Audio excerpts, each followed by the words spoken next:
Hi, I'm Kathleen E.R. Murf+E, and welcome to Murf+E Unfiltered, Zero BS Biz Talk. I'm here with Eliot Grossman, my co-host. Hi, What's Eliot. up, Murf? How you doing?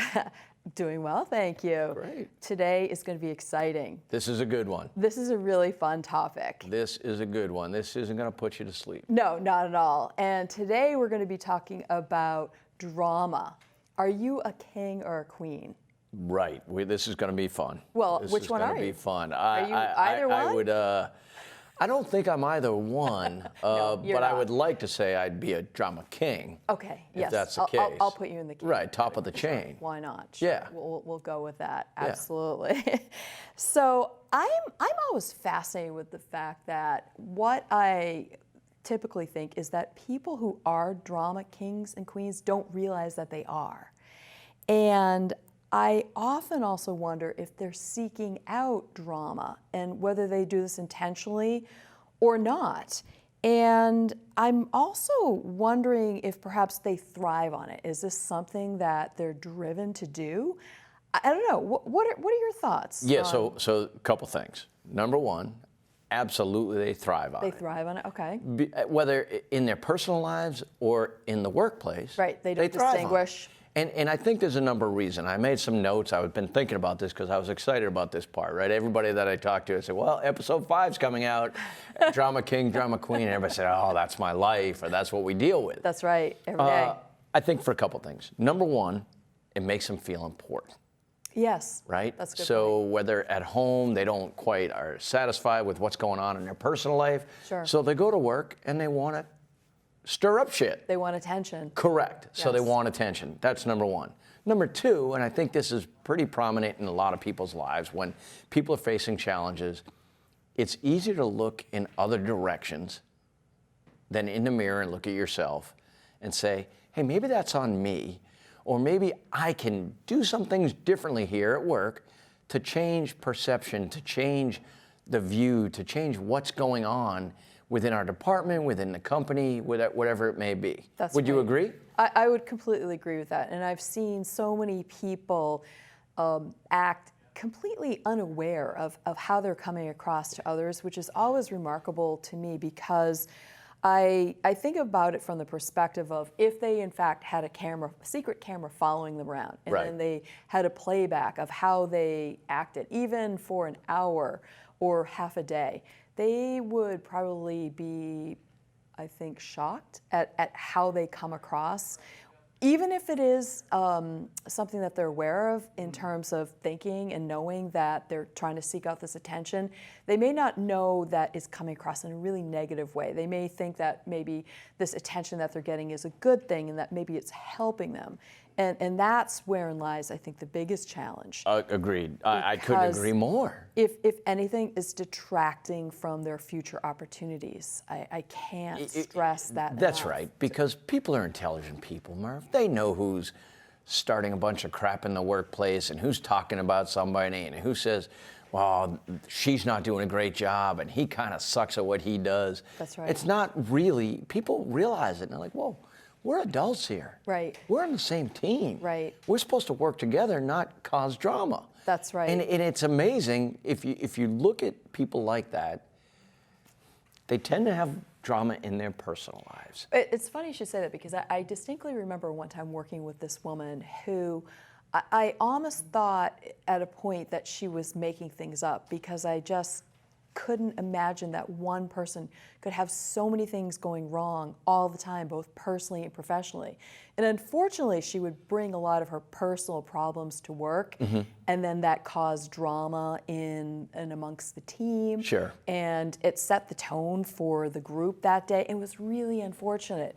And I remember having to talk to her one day because I had to approach the situation in a very kind manner because I knew that these things that were happening to her weren't great things that were happening, but I had to let her know that it was not necessarily appropriate for her to air all of her challenges that were not related to the business at work every day. Of course. It was so disruptive. Of course. And I think, kind of following up that, a lot of it has to do with their inadequacies.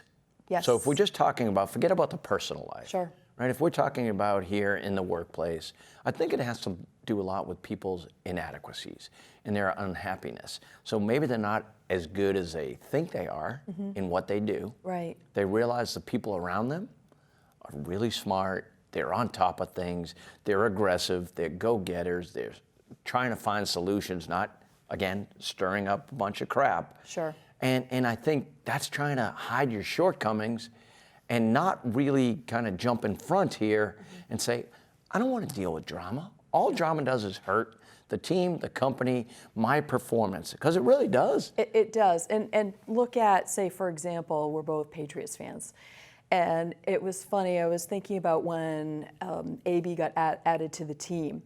I thought, well, this will be interesting to see because he's such a drama king. Boy, when you say AB, because we have our national audience as well. You're This is talking about true. Antonio Brown. I am talking Yes, about all right, Antonio good. Brown. Thank All you right. for calling me out Sure. on that. Yes, well, we've got a big exactly. national audience. That is true. Yes. International. Yeah. So there may be some people that don't know what we're talking about when we say Patriots, who are a football team. Of course. But I heard, when I first heard that he was joining the team, I thought, well, this will be interesting because he would be the poster child in terms of being a drama king. And I thought, I wonder how long the Patriots will put up with if he does act out as a drama king. Well, we know how that story panned out. Sure, but so that's a great point. In the workplace, Foxborough, Yes. practice field, I mean, Tom Brady couldn't say enough great things about him. Never seen a talent like him. Worked harder than most players that come in. Understood the system. Smart guy. Got it. Figured it out. Now, he didn't start crap. He didn't stir up crap in the field. He had already had a lot of it going in his personal life. Right. And the problem is, even now, we go back a few episodes to social media and what's gone on. And if you recall, well, he can't stop now. He's trying to figure out through Central Michigan and what's going on, and he was tweeting out he's looking for somebody to proofread a paper when he can't even spell proof or do properly. Right. Do D-U-E, it's due Monday, and he writes D-O. Right. He's the one stirring up the crap in his personal life because of his drama, which obviously led to his personal, professional situation. And his demise from the team, which is really unfortunate. And so there's a perfect example of someone's personal life getting carried over into work, whether it's directly or indirectly. We don't know, certainly behind the scenes. Sure, and I think there's what some was mental going health on. issues there as well. But Unfortunately, Yeah, and I sure. hope that if that is the case, that he gets some help, because I would agree. I think a lot of times that is often a symptom that people are suffering maybe some mental health challenges that get brought into the workplace because they're unaware. It's not something that they're dealing with. So they're under a lot of stress or pressure. Right. They bring it to work and then they act out. I know that we've been at companies and we've seen different levels of drama, if you will. We've seen it at the base level, we've seen it mid-management, but I have to say, when we see it at the top corporate level, I think that to me is the most disturbing. And we've seen that. We've both independently seen that. And I wonder what they must be thinking, the people that are acting that way, because I can't imagine that they aren't aware of the fact that they are supposed to be role models and that they aren't thinking that they should be modeling the best behavior imaginable and not being a drama king or queen. Yeah, well, I think a lot of it is people don't realize. And when you do get to the top of the food chain, Sure. if you will, and we've been in professional environments where they get to the top of the food chain and you're the CEO, the CFO, whatever it may be at the top of that chain, sometimes you forget almost what it was like to climb that ladder to get there. Sure. And when you get there, You don't change. you think that you are extra special. And maybe you're more special than a mid-management person. And you don't quite understand, how can that person be that way? And you start talking to your team rather than saying, let's find a solution. Or this person's doing the best they can. Maybe we have the wrong person in place. But instead, all they do is, once again, stir up a bunch of shit that causes the trickle-down effect. And then you've got a company that's sitting out there looking around saying, where is my role model? Sure. Where's my leadership? That's right. And why are we struggling now? We've got the best product in the market. We've got an incredible, marketing team. We've got an incredible sales team. They work well together. Yet our senior leaders can't get out of their own way and want to just think about how great they are and can't realize that maybe there is some changes that need to be made down below a little bit to make things better. Exactly. And so from my experience, I seem to think that drama is a learned social pattern. And it comes down to people either being able to recognize that this is a pattern that needs to be broken if they get called out on it, or that it just continues to occur and escalate out of control. And then when they get up to the leadership level, God help everybody, because it's probably one of the most destructive types of behavior. Take a company down. It absolutely can, despite, like you were saying, whether they have the best product, the best sales team, the best marketing team, best product team, doesn't matter. It's really unfortunate. And it's I think, a real shame that their behavior can destroy a company like that. And that type of behavior, it doesn't serve any purpose. So regardless of what kind of thinking that people that are behaving this way might be having going on in their minds, it's not serving a purpose for anyone. And it can also cause an unhealthy divide, as we've seen. Of course. Between teams. Absolutely. Between the management, upper management team, the upper management team and the middle team, on down the line, right?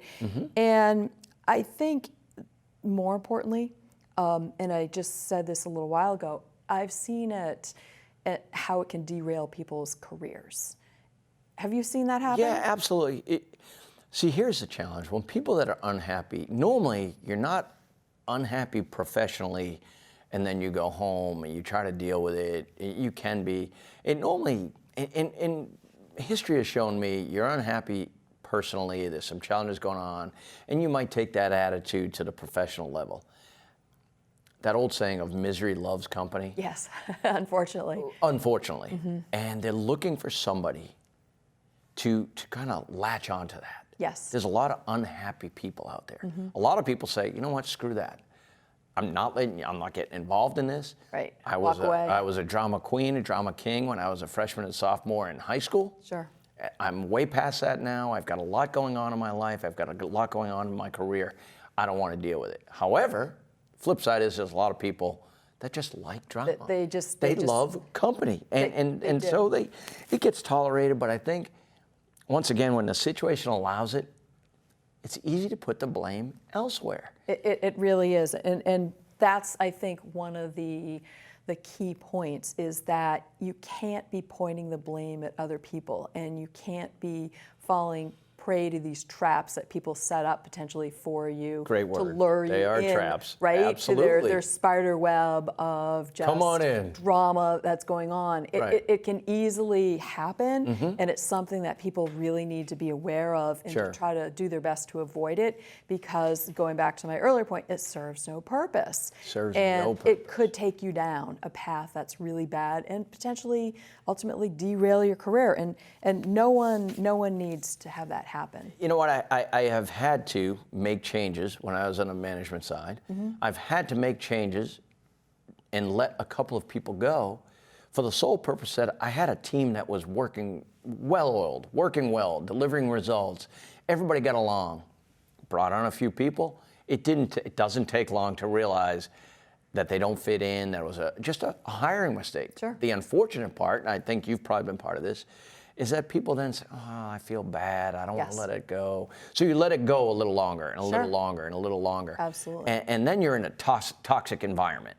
And when you've got that toxic situation on your team, that's a really hard thing to do. So you need to make that change before it happens. And what happens there, Kathy, and I'll say this last thing, then all of a sudden you talk about derailing your career, they go get another job. That future employer might be calling me. I mean, what do you say? Exactly. Seemed like a nice person. Right. Seemed like a good hire. That's right. But really detracted from my team and really put a very good team in a bad situation. You can't allow that stuff to happen. I actually had one person on my team, and they didn't realize that they were drama king. Of course. And I called them out on it, and it was what I call the show me the mirror, and putting that mirror in front of that person to show them how they act. They weren't aware that they were behaving badly like that, which is really unfortunate. And they had gone pretty far into their career to get to this point and were behaving that way. And they were disrupting the team in a very, negative way. And it was causing the rest of the team's performance to decline. It was causing our team to get looked at in a negative way. And I had to, quickly act as fast as I could to make a decision to either see what I could do to turn this person around and to get them to stop behaving that way, or potentially ask them to leave the team. And it did. Well, how did it turn out? It did turn around. I did get them to change the way that they behaved. Okay, well, that's good. And the good news is that it quickly turned around the dynamics of the team back to putting it in the place that it had been prior to all this disruption. Okay, so a few minutes ago you talked about you believe it's a learned behavior. Yes. So then you had to teach another behavior. Correct. And you were able to change that, which is somewhat of a point. challenge when you're dealing with adult professionals in the workplace. People don't often take kindly to that. No, they don't. And it's hard for people to change. And people don't like change. And so when you're asking them to do something that might be outside of their comfort zone, even if it's in their best interest to behave differently. Do you like your job or not? Right, exactly. For their own career and for their reputation and for many other reasons. They can't always do it. They may give you the yes, yes, yes response and tell you what you think that you want to hear. For 3 days. For 3 days, and then they go right back. To their, And so you have to, I think, also put some time restrictions around, okay, well, show me that you can act differently, because we need some proof that this isn't going to continue to happen. Because if it does, we can't go on this way. It's just not going to serve you or anybody else well. Right. And we need to be be professionals you or me, here. and it's not going to be me. Well, unfortunately, that's right. That's the case. That's very true. Absolutely. One of the things I've noticed that people do that are drama kings and queens is that they, and you had mentioned this a little bit earlier, but I want to come back on this point, is that they tend to always be blaming somebody else for whatever it is that's happening. It's never their fault, and it seems that they thrive on just pointing the blame at everybody else, and don't ever realize that they should maybe take a step back and put that mirror in front of them and go, oh my gosh, it's me that's causing this. Absolutely, right? I mean, that happens more in a personal, in both lives, right? Your personal life and your professional life. Sure. When you have nobody telling you, hey, take ownership of this. Yes. You need to do better. You need to clean your room better. I'm just making things up here. But in the workplace, when we work together, somebody didn't send out send out something on a drip marketing campaign, whatever it might have been, you were like, hey, what's going on? Everybody on that team owned it. Yes. Yes. I'm sorry, Kathy, my fault. I thought I scheduled it. I'll get it fixed. Same way. It's why we had a very cohesive group and we worked well together. Flip side, we've both been in a situation where it has been awful. And you sit there and say, how do you not take ownership? How do you not realize you made the mistake and the mistake wasn't there or there or there? I'm looking right at it. I remember this one moment in my career. It was probably in my early 30s, and I'll never forget this. So a couple years ago. Exactly. Yeah. And there was this one woman who made a mistake on the sales side of the house, and it was a big mistake, and it cost us a lot of money. And I'll never forget how she owned it. And she said, I take full responsibility. This is my fault, and I will fix it. And she could have gotten fired, but she didn't. They were, really extremely supportive of the fact that she came to the table and said, look, I was responsible for making this error. It's nobody else's fault. And I was really pleasantly surprised. And her stature in my mind in terms of her credibility and her professionalism just went through the roof after I saw her act that way. And she put such a great example in front of other people to also feel like it was okay to admit that somebody made a mistake and did cause drama, because she could have, blown up the house. Of course. And the whole group would have just been really disrupted. That didn't happen. Well, but that was a learned behavior.